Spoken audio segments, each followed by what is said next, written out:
You let them handcuff you? Wouldn't be much of a surrender if I resisted. And if it makes them feel more secure, then all the better for it.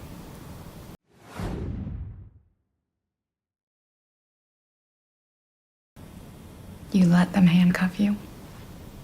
Wouldn't be much of a surrender if I resisted. And if it makes them feel more secure, then all the better for it.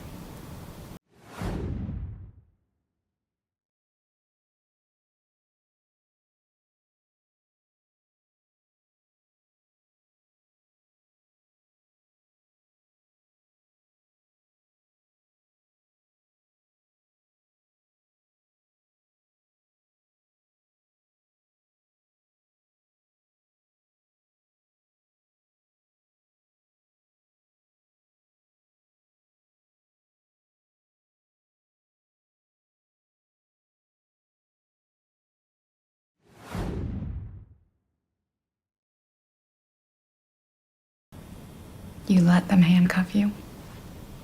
Wouldn't be much of a surrender if I resisted. And if it makes them feel more secure, then all the better for it.